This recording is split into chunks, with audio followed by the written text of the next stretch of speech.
Oi, turma, tudo bem? Tá esquisito aqui, né, moçada? Um ambiente, né, sem ninguém. Bom, hoje a gente vai usar esse vídeo, essa ferramenta, para fazer uma revisão do que a gente já estudou aqui no decorrer desse ano, né? Lembrando que a gente deu essa pausa, né? E aí, no decorrer da semana, vai ser informado para vocês como ficará a situação de vídeos ou de um possível retorno ao nosso ambiente, né, que está hoje tão vazio. Né? Bom, pessoal, primeiramente, lembre-se que, no período que a gente estudou, que a gente esteve junto aqui nesse local, vimos dois grandes assuntos.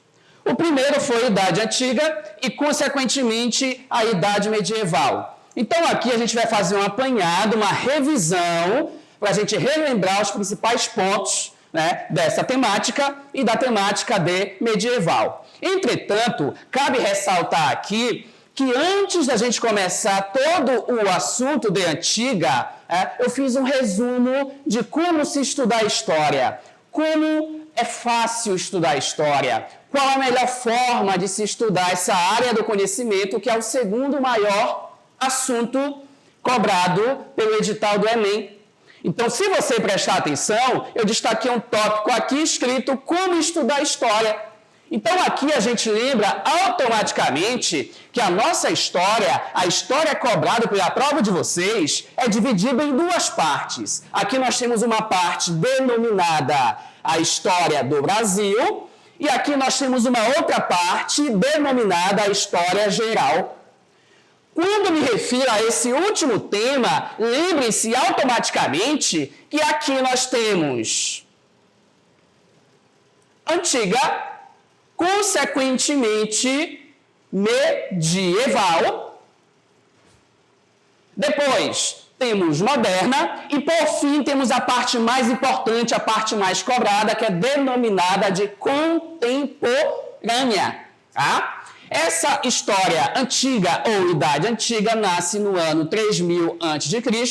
e vai até o ano 476 com a queda de Roma. Lembre-se que, já aqui trabalhando um pouco Idade Antiga, Roma caiu no ano 476 por vários motivos, a se destacar as invasões dos povos bárbaros.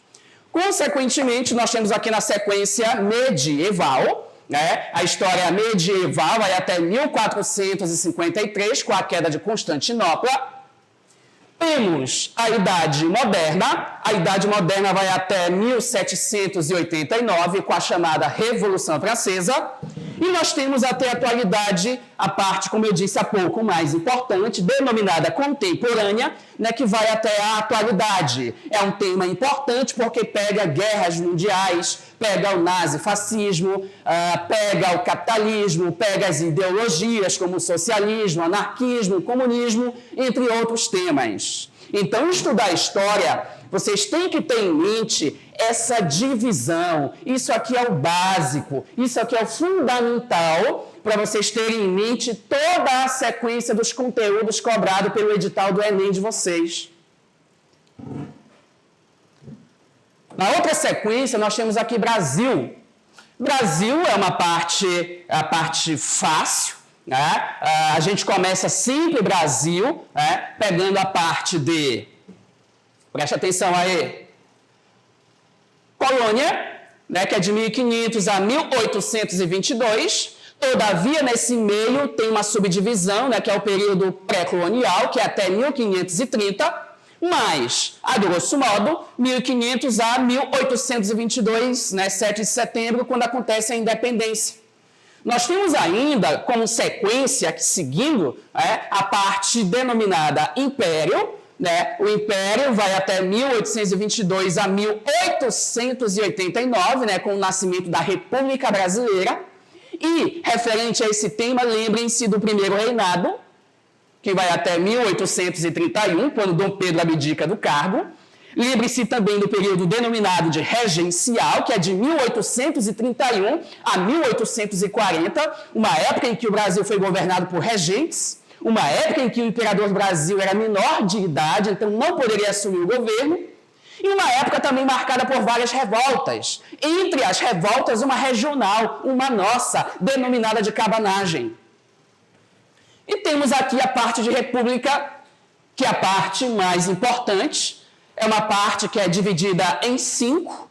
Né? Nós temos aí a Primeira República, ou República do Café com Leite, a República Velha também, que vai até 1930. De 30 a 45, nós temos a Era Vargas, que é dividida em governo provisório, governo constitucional e Estado Novo. Consequentemente, a terceira parte de república, nós temos aí governos o quê? Alguém sabe aí na plateia? Governos populistas ou república populista. Na sequência, quarta parte, nós temos o quê? Alguém chuta aí? Ditadura civil militar. E a última parte é a República Democrática, que nasceu em 1985, com a eleição do primeiro presidente civil após 21 anos, o Sarney, né? Que, na verdade, tornou-se presidente do Brasil, já que o presidente, né, eleito, um mineiro, Tancredo Neves, acabou morrendo antes da posse.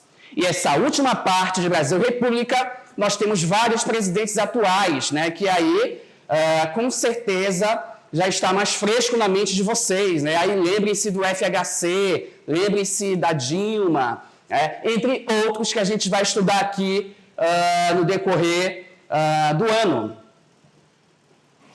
Bom, como estudar história é basicamente isso.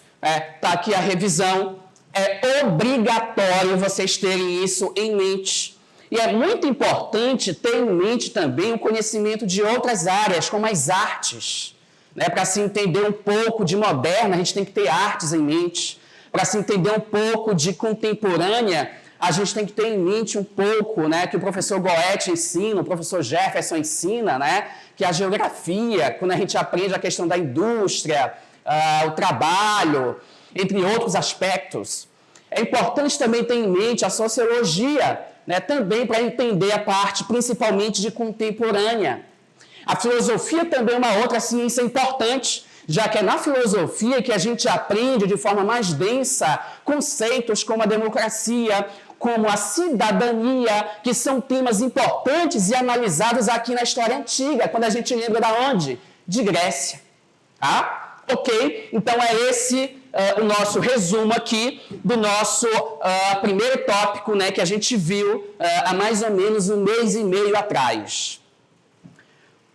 Na sequência, nós temos a Idade Antiga.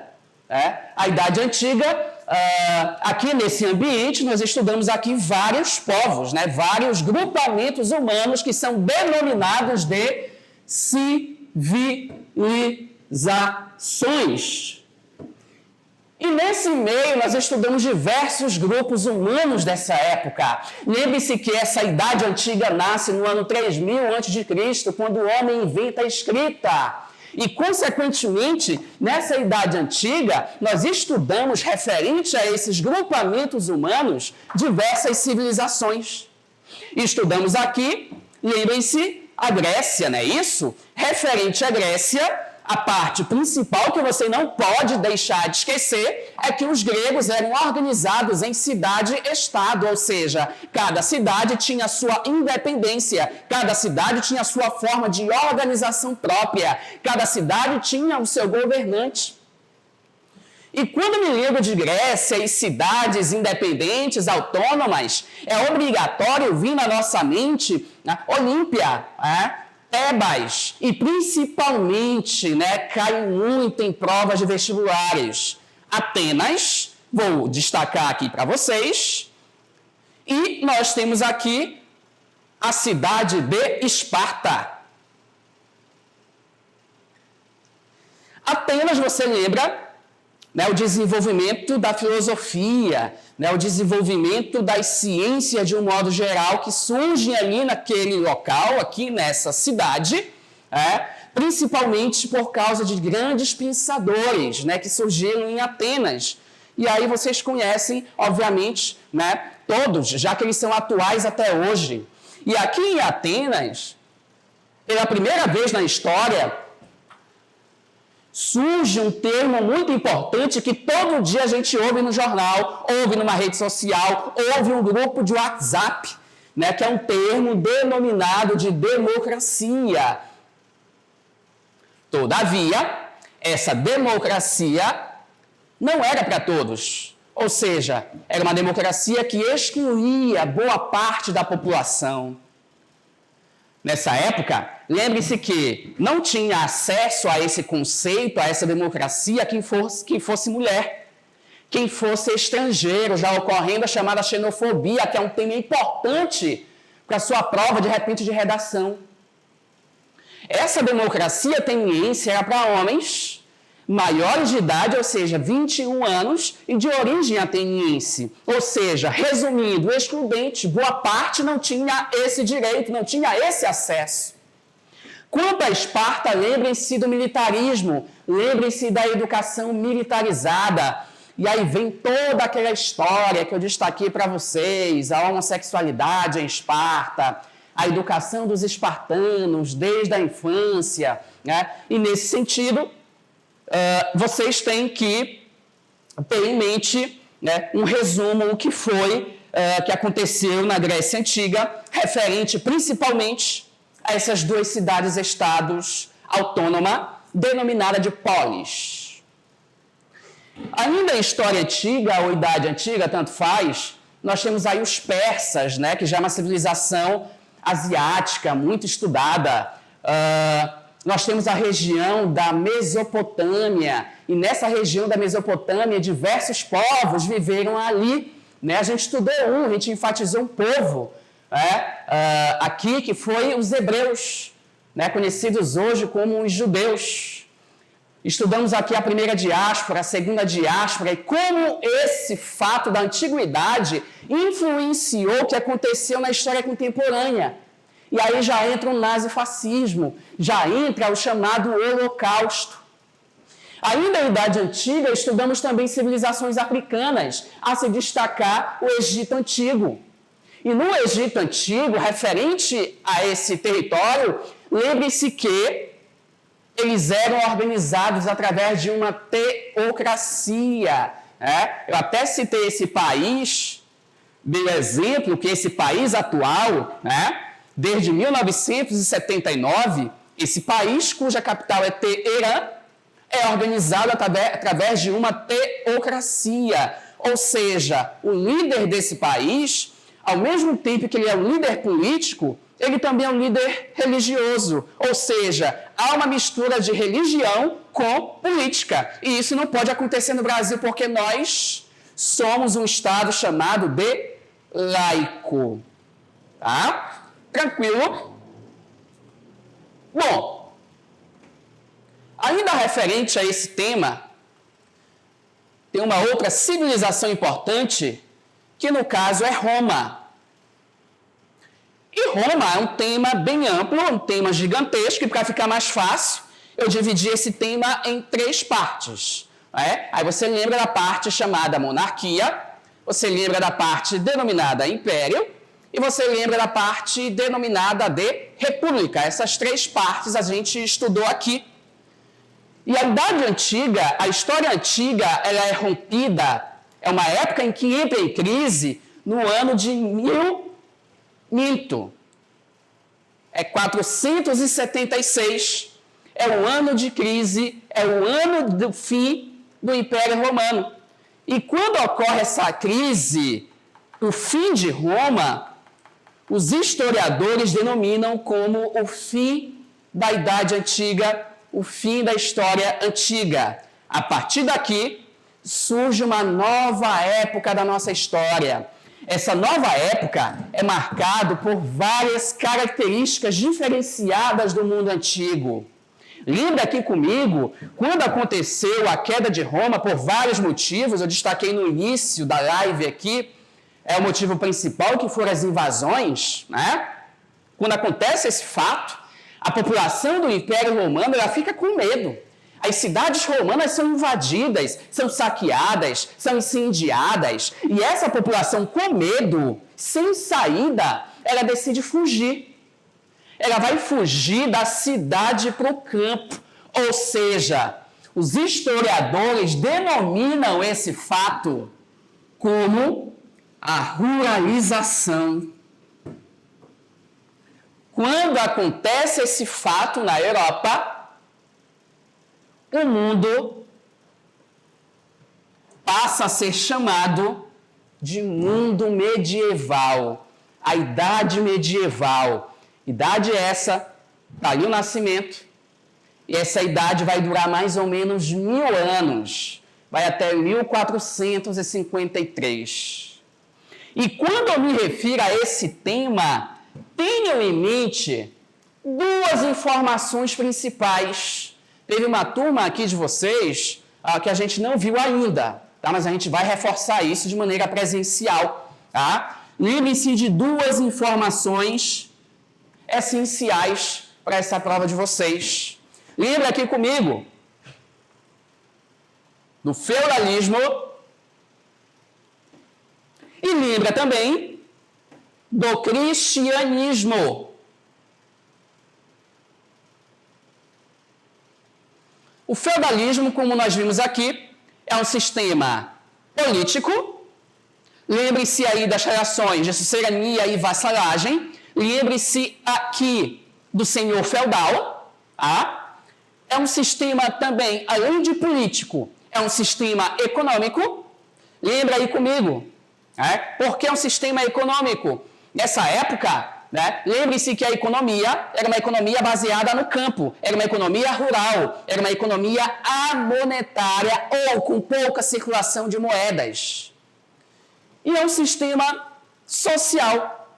Lembre-se aqui da pirâmide social. E lembre-se, quem estava nessa base eram os servos. O servo era a base de toda a riqueza produzida por esse sistema, por essa época essa denominada medieval, e época essa que, além de feudalismo, você não pode esquecer esse segundo tópico, o cristianismo.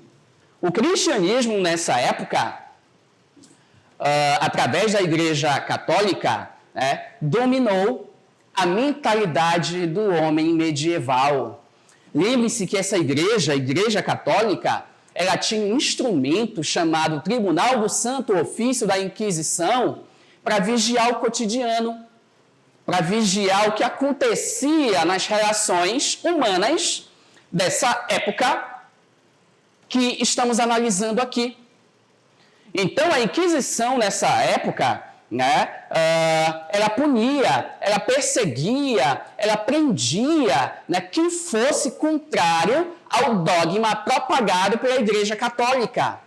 Então é nessa época que a gente vai assistir, que a gente estuda, que a gente pesquisa o papel da Inquisição no cotidiano, e nesse meio a Inquisição ela perseguia os homossexuais, ela perseguia quem cometia a usura, que é a cobrança do empréstimo a juros. A Inquisição principalmente perseguia e condenava até com pena de morte quem fosse pego em práticas de feitiçaria. Era o principal crime perseguido nessa época pelo Tribunal do Santo Ofício da Inquisição. E ainda nesse tema, é uma época também que o corpo feminino, ou seja, as mulheres, eram muito vigiadas. Então, quando o homem traía a sua esposa, traía a sua noiva, esse homem dificilmente era punido. Geralmente, quem era punido era a mulher que se envolveu com esse dito homem, já que o corpo da mulher é extremamente vigiado. Bom, além dessas informações,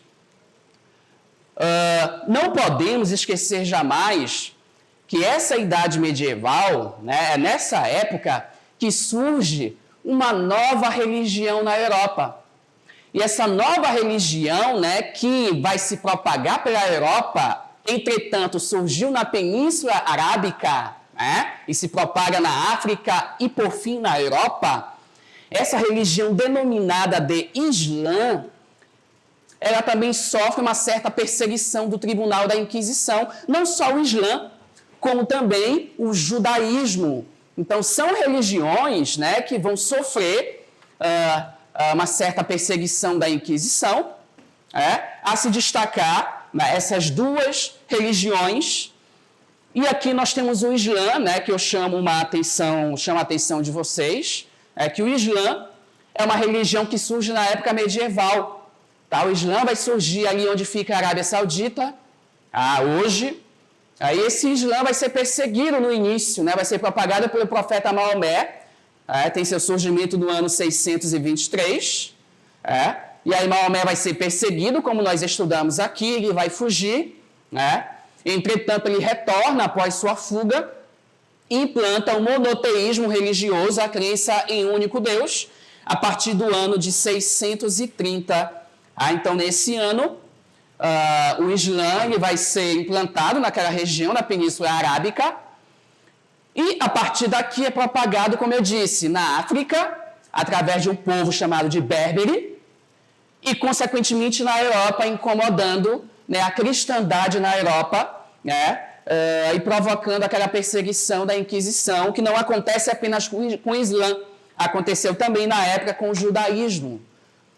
Lá em Portugal, muitos judeus foram obrigados a se converter ao cristianismo. Eles eram denominados de cristãos novos. E quem não se convertia, a grande maioria dos que não se convertiam ao cristianismo eram expulsos, né, de Portugal e foram viver muitos ali no norte da África, no território, né, que hoje é conhecido como Marrocos. Tá? Então, pessoal, nós aqui fizemos uma revisão geral. Temos aqui o primeiro tópico, tá? Temos o segundo tópico, que a gente viu, né? A gente se aprofundou principalmente em Grécia e Roma, mas não esqueçam de civilizações africanas, principalmente o Egito. Não esqueçam de civilizações asiáticas, principalmente os persas. Tem outras também na região da Babilônia, que a gente viu aqui. Lembre-se também que essa Idade Antiga, o mundo antigo vai entrar em uma crise.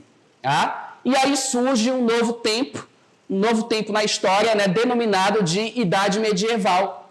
E nessa Idade Medieval, nós estudamos aqui de forma presencial, e aqui só fazendo uma revisão, o feudalismo, o cristianismo, e citei para vocês aqui o Islã. Tá? O Islã é uma questão muito forte, é uma questão muito cotada, de repente para cair esse ano, porque é um tema, é uma religião, é um povo que a gente ouve todo dia nos jornais, em revistas, né, em rede social. A gente vê a questão da xenofobia, a questão do preconceito já formado contra o indivíduo muçulmano. Né? A gente tem a ignorância, às vezes, de ver um muçulmano e imaginar que ele é um homem-bomba. Então, aí a gente já tem um preconceito formado aqui na nossa mente. Então, são temas importantes que vocês não podem deixar de estudar na casa de vocês e que a gente ainda tem que aprofundar exercícios aqui de forma presencial. Tá? E um aviso que eu dou a vocês é muito importante, né, nessa época de quarentena, que a gente não pode ter esse contato humano, né, com vocês, é muito importante ter um canto, né, um cantinho na casa de vocês, uma mesa, seja no quarto, seja no fundo da casa, enfim. Vocês têm que estar revisando os temas já estudados e, consequentemente, já anotando as dúvidas para tirar comigo, né, aqui presencial ou pelo meu WhatsApp, porque vocês têm uma concorrência. E a concorrência, muitos não estão estudando. Entretanto, muitos estão estudando nesse momento e você não pode ficar para trás. Então, qualquer dúvida que você tiver, tem aqui o meu contato. Isso aqui é o meu WhatsApp. E no meio do estudo, se você quiser um material de apoio, um exercício de apoio, enfim, tem o meu e-mail que você também pode mandar e eu envio o arquivo como anexo para você.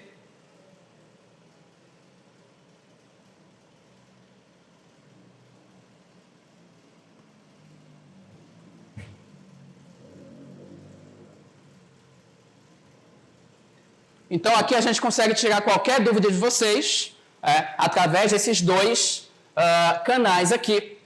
Tá? Se você observar aqui no quadro, nós temos a parte de geral, tá aqui a divisão que a gente viu no início, tá? Ou seja, aqui a gente matou antiga, tá? E aqui a gente viu também medieval. Repetindo, a parte de medieval a gente vai encerrar, né, de forma presencial. Aqui a gente fez uma revisão desses dois tópicos que a gente já estudou aqui. Vai restar para vocês aqui a parte de moderna e a parte de contemporânea. Essas duas partes, até agosto, no máximo, já vai estar encerrada, né? A gente vai ver todo o assunto resumido da forma que a gente sempre faz aqui, com exercício em cima, né? E acabando essa parte de contemporânea, a gente vai ver a parte de Brasil. Então, essa parte de Brasil, não se preocupem, né, que a gente vai estudar aqui passo a passo, né, sequência por sequência, como o edital do Enem cobra de vocês e cobra de nós, professores, né, para a gente tentar ir avançando e, por fim, conseguir vencer o conteúdo de vocês em meio a essa situação, infelizmente, caótica, né, mas enquanto a gente não pode, né, estar aqui, né, próximos, a gente vai usar esse meio, e nós temos aqui os outros meios que a gente consegue tirar a sua dúvida aqui. Tá? É isso. Um abraço. Até uma próxima. Tchau, tchau, pessoal.